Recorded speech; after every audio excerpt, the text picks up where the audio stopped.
The gun was pressed against my temple, cold and unforgiving, and all I could think about was the little boy I'd pulled from the icy Chicago River 3 days ago. The boy whose father now stood before me in his mansion, surrounded by armed men, asking me one impossible question: Grace Chen, will you marry me? But you need to understand how I got here. Subscribe and tell me in the comments where you're watching from, because this story will change how you see courage, love, and the price of saving a life. 3 months earlier, my name is Grace Chen, and at 28 years old, I had perfected the art of being invisible. Every morning at 4:30 a.m., I'd wake up in my studio apartment above a Chinese laundromat in Chinatown, the smell of detergent and steam my alarm clock. I worked as a night nurse at Chicago Memorial Hospital, the kind of nurse who took the graveyard shifts nobody wanted, who dealt with the overdoses, the gunshot wounds, the broken bodies the city produced after midnight. I was good at my job. Excellent, actually. But in the sterile white hallways of that hospital, under the fluorescent lights that made everyone look half dead, I was just another face in scrubs.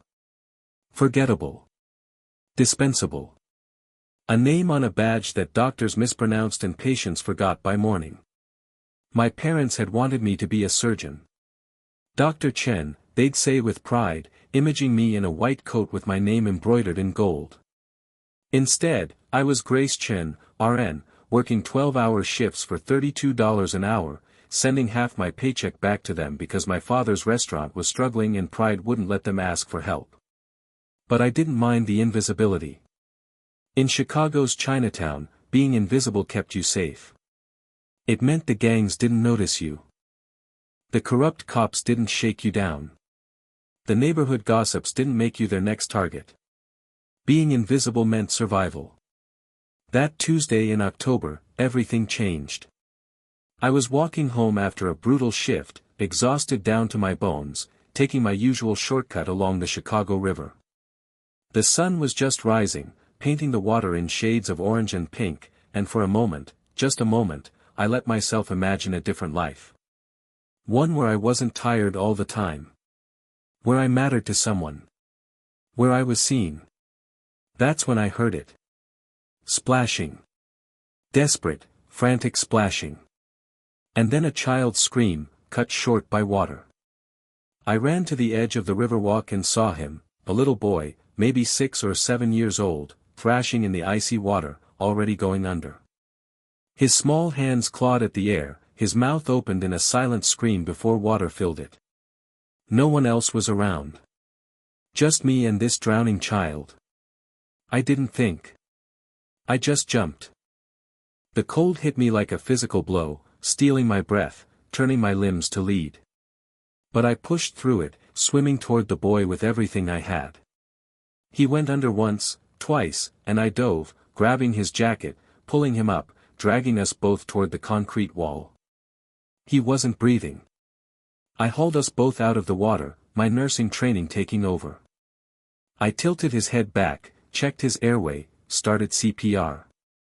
30 compressions, 2 rescue breaths. His little chest was so small under my hands. So fragile. Come on, I thought desperately. Come on, breathe. 30 more compressions. 2 more breaths. Nothing. Please.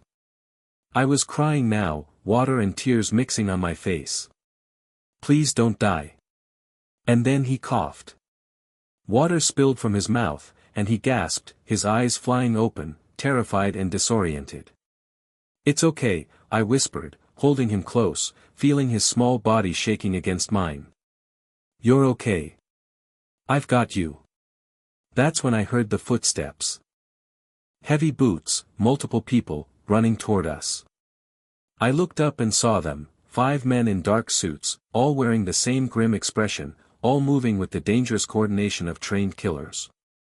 And in the center, running faster than any of them, was a man I'd only ever seen in news reports and whispered warnings.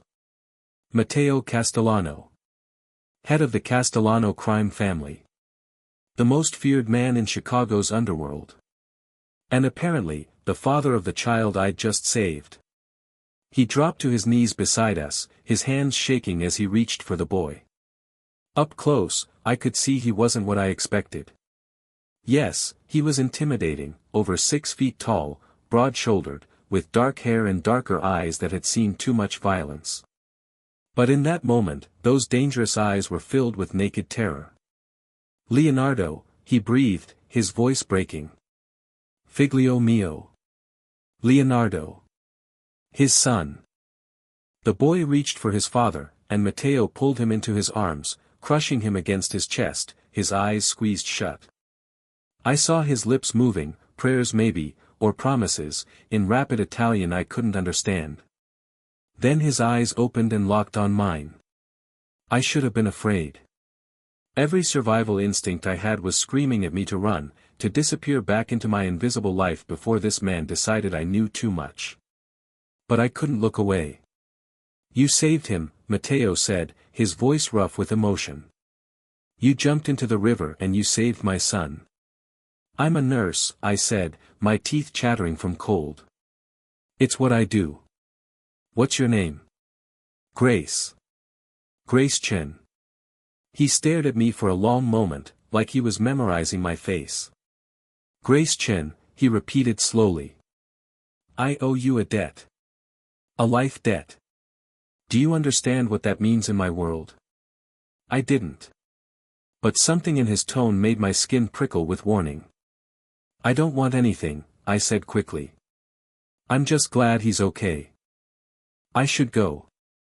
I need to get home and change and, Marco," Matteo said, never taking his eyes off me. "Get her a blanket. Call Dr. Russo. Tell him to meet us at the house." "Really, I'm fine," I protested as one of the men draped a wool blanket around my shoulders. "You're hypothermic and in shock," Matteo said flatly. "And I don't let debts go unpaid.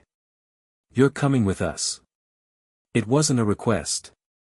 The Castellano mansion in Lincoln Park was exactly what I expected and nothing like I imagined.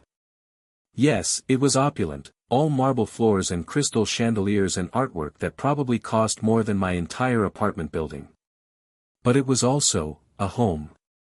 There were toys scattered in the hallway.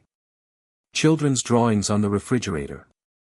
A warmth that felt genuine despite the armed guards at every door.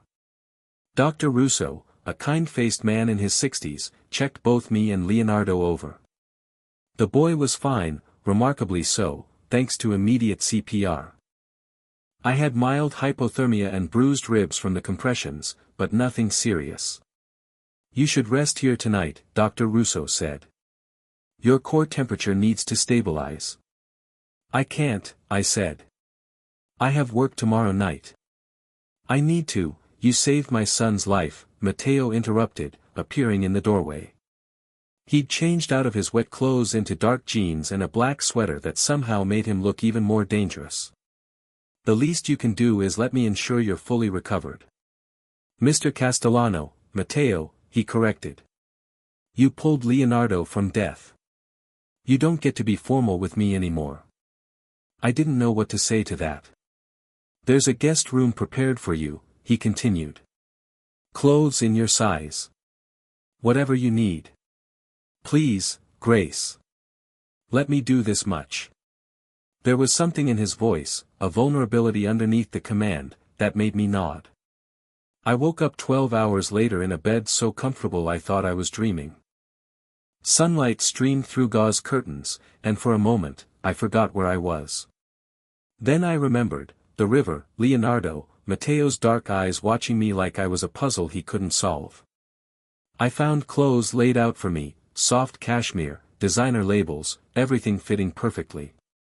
Someone had clearly researched me thoroughly, which should have been terrifying but somehow just felt efficient. When I emerged from the guest room, a housekeeper directed me to the kitchen, where I found Matteo cooking breakfast. Actually cooking. Eggs and pancakes and bacon sizzling on a professional-grade stove. "You cook?" I blurted out before I could stop myself. He glanced over his shoulder, a hint of amusement in his eyes. "I do many things that would surprise you, Grace Chen." "Where's Leonardo?" "Still sleeping. Dr. Russo gave him a sedative last night." "The trauma." He trailed off, his jaw clenching. "He'll be okay," I said softly. "Kids are resilient. Because of you." He turned to face me fully. "If you hadn't been there, but I was." "Why?" he asked suddenly. "You didn't know who he was. You risked your life for a stranger." "Why?" I thought about it, about my invisible life, my endless shifts, my constant exhaustion. "Because someone had to," I said finally. "And I was the only one there." Something shifted in his expression. Most people would have called 911 and waited. He would have been dead by then. "Yes," Matteo agreed quietly. "He would have." We ate breakfast together in surprising comfortable silence. He asked about my work, my life, and I found myself telling him things I never shared with anyone. About my parents' expectations. About feeling invisible. About the strange satisfaction of saving lives in the darkest hours of the night. "You're not invisible," he said when I finally fell quiet. "You're just surrounded by people who refuse to see."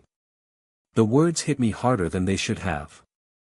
That's when Leonardo appeared in the doorway, small and sleepy in dinosaur pajamas. His eyes found me and widened. "You're the angel," he whispered. I shook my head. "I'm just a nurse." "Papa said you saved me." "That makes you an angel." He climbed into his father's lap, and I watched Matteo's entire demeanor soften, watched this dangerous man become just a father holding his son. "Thank you," Leonardo said seriously, looking right at me. "For saving my life." "You're welcome, sweetheart."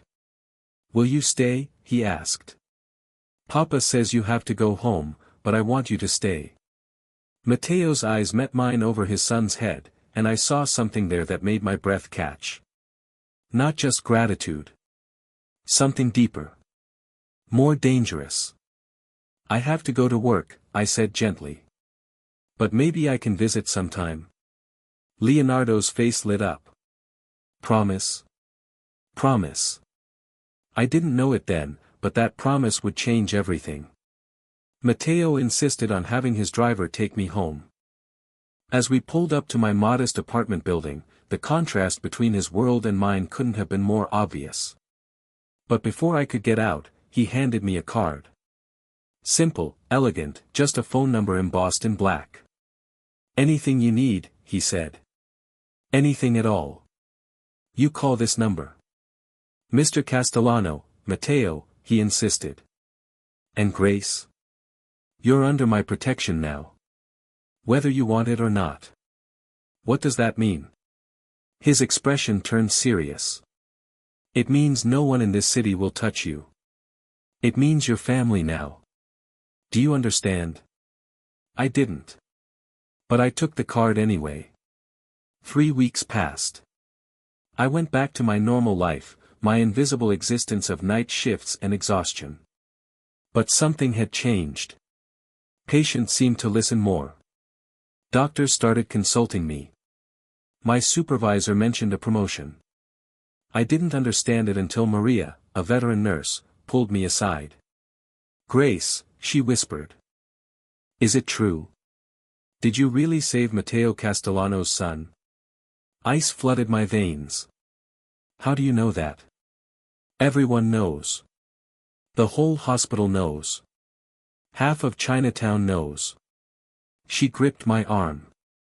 "That man owns this city, Grace. And you saved what he loves most. Do you understand what that means?" I was beginning to. Suddenly, I wasn't invisible anymore. The corner store stopped charging me for groceries. My landlord said my rent was taken care of. The gang members who used to hassle nurses leaving the hospital late at night crossed the street to avoid me. Matteo Castellano had made me untouchable, and I didn't know how to feel about it. But I couldn't stop thinking about him. About the fear in his eyes when he thought he'd lost Leonardo. About the way he'd cooked breakfast and asked about my dreams. About the vulnerability underneath all that power. Against every bit of common sense I possessed, I found myself dialing the number on that card. He answered on the first ring. Grace. How did you know it was me? I've been waiting for you to call. I could hear the smile in his voice. Leonardo asked me to visit. Did he? Or did you want an excuse to see me again? I should have denied it. Should have laughed it off. Instead, I whispered, maybe both. Come to dinner tomorrow night, he said. I'll cook. You don't have to, Grace, he interrupted, his voice dropping lower, more intimate. I want to. Please. I closed my eyes. Okay. I'll send a car. After I hung up, I stared at my phone for a long time, wondering what I was getting myself into. Dinner at the Castellano mansion became a regular occurrence. Once a week, then twice, then almost every evening I had off. I'd arrive and find Matteo in the kitchen, cooking Italian dishes his mother had taught him, while Leonardo did homework at the table or told me about his day at private school. It was domestic and surreal, this glimpse into the private life of Chicago's most dangerous man. But the more time I spent with Matteo, the more I saw past the reputation. Yes, he was ruthless in business. Yes, people feared him. But he was also a man who read bedtime stories with funny voices, who checked Leonardo's homework with patient diligence, who carried the weight of dozens of families who depended on him for their livelihood. My father built this empire, he told me one night after Leonardo was asleep. We were sitting in his study, me curled in a leather chair, him standing by the window overlooking the city. But he built it on fear. I'm trying to build something different. Something that lasts.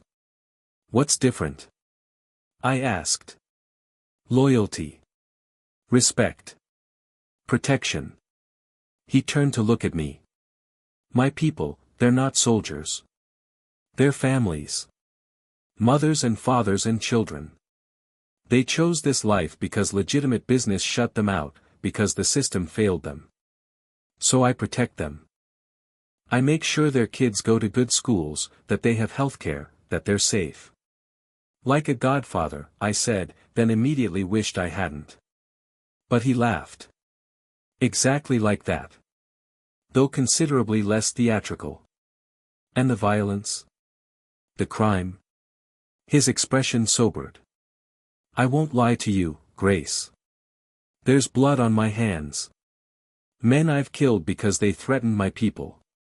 Businesses I've destroyed because they dealt in human suffering. I'm not a good man by most definitions. But you're trying to be, I said quietly. With you here, I want to be. The admission hung between us, heavy with implication. Matteo, I breathed. He crossed the room and knelt in front of my chair, taking my hands in his. Up close, I could see the scars on his knuckles, the weight in his eyes, the vulnerability he showed no one else. I'm falling for you, Grace, he said. And I know I shouldn't. You're everything I'm not, good, pure, honest. You saved lives while I. He trailed off. But I can't help it. You walked into my world and suddenly everything looks different. I'm falling for you too, I whispered. His eyes closed briefly, like my words caused him pain. You shouldn't. I'm dangerous. The life I lead, the enemies I have, they'll come after you to get to me. I know. No, you don't. His grip tightened on my hands. Last year, the Moretti family tried to take over my territory. They kidnapped one of my captain's daughters. She was 12 years old, Grace. They sent her back in pieces. Horror flooded through me. That's my world, he continued relentlessly. That's what you're choosing if you choose me. Can you live with that? Can you wake up every day knowing that loving me puts a target on your back? I thought about my invisible life. About going through the motions, unseen and unheard. About the feeling I'd been carrying since childhood, that I was meant for something more. Yes, I said. I can. He stared at me like he couldn't believe what he was hearing. Why? Because for the first time in my life, someone sees me. Really sees me. Not a nurse, not a daughter who disappointed her parents, not an invisible woman in scrubs. Just, me. And you, Matteo Castellano, for all your violence and darkness, you make me feel alive. He surged forward and kissed me, desperate and grateful and terrified all at once. I kissed him back, understanding in that moment that I was crossing a line I could never uncross. But I didn't care. We kept our relationship quiet for Leonardo's sake, for my safety. I'd come for dinner as always, but now I'd stay after Leonardo went to bed. I'd fall asleep in Matteo's arms and wake to him watching me like he couldn't believe I was real. He showed me parts of himself no one else saw. The man who visited elderly widows in the neighborhood to make sure they were cared for. The boss who paid for his employees' kids' college tuition.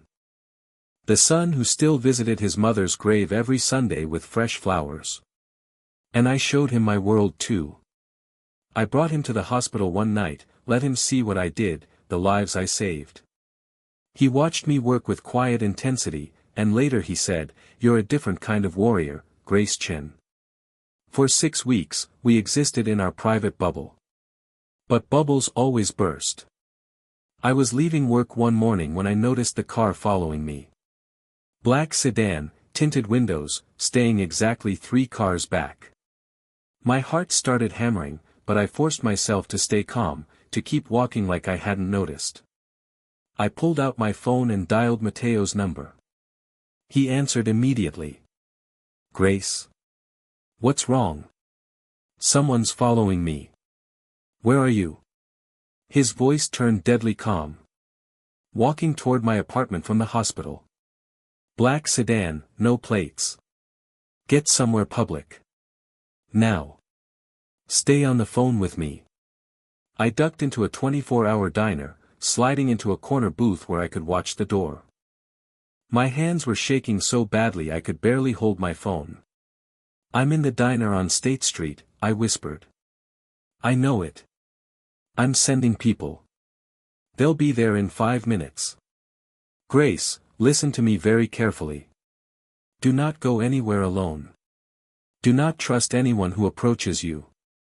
Just stay exactly where you are. Matteo, I'm scared. I know, amore. But you're going to be okay. I promise you're going to be okay."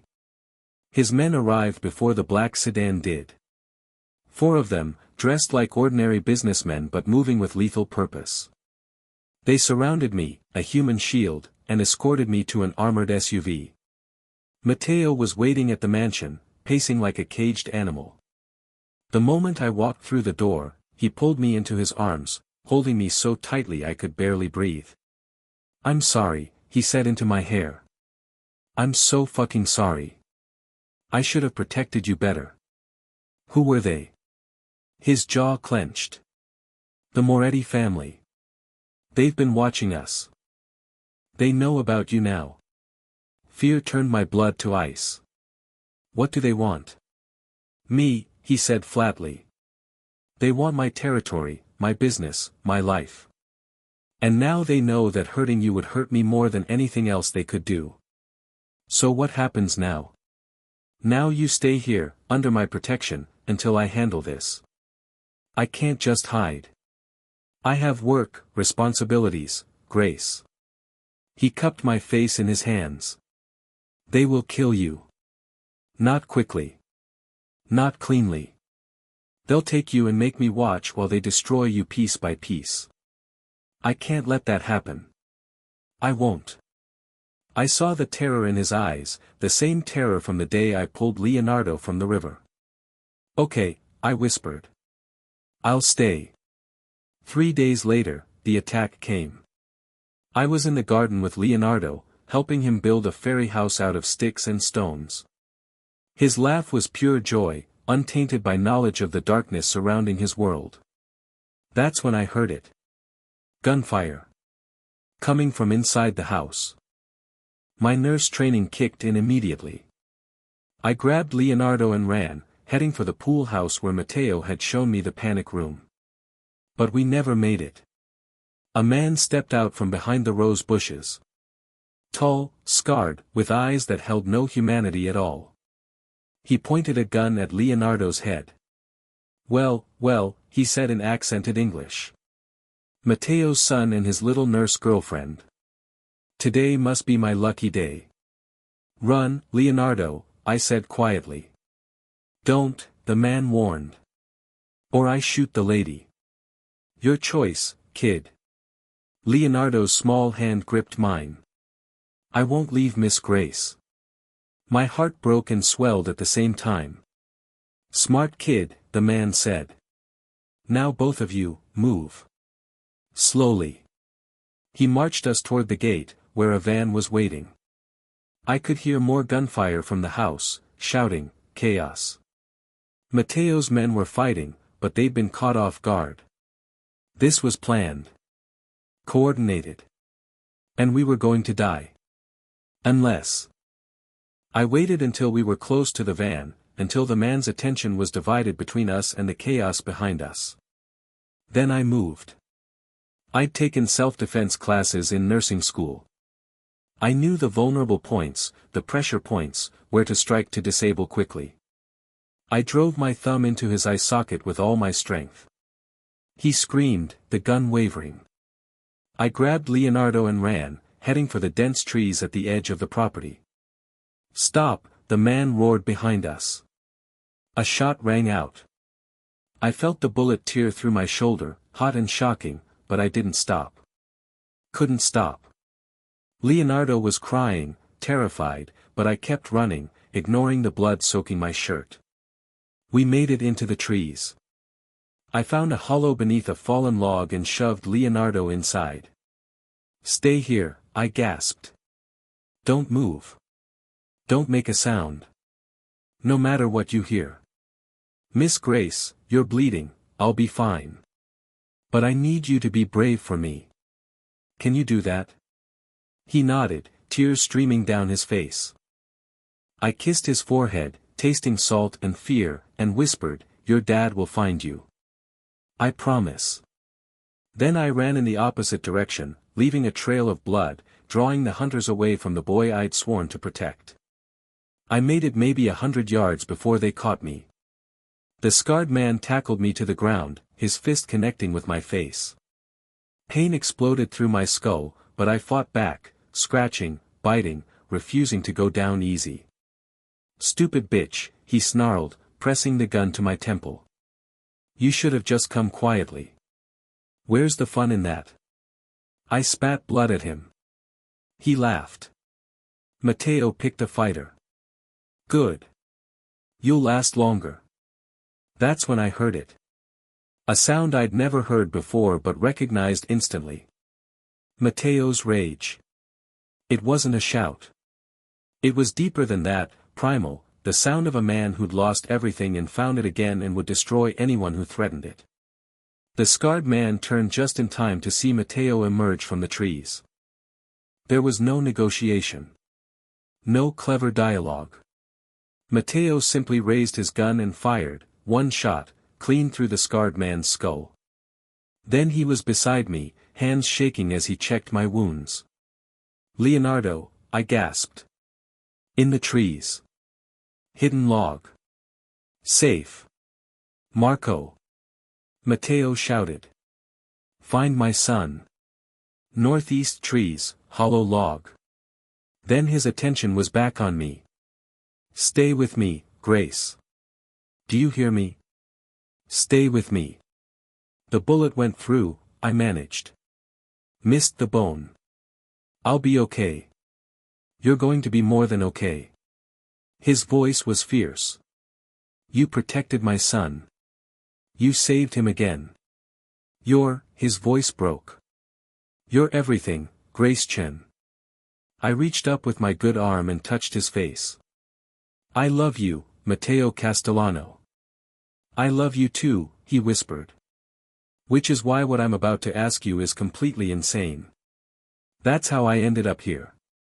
In Matteo's office, 3 days after the attack, with my arm in a sling and his family council surrounding us.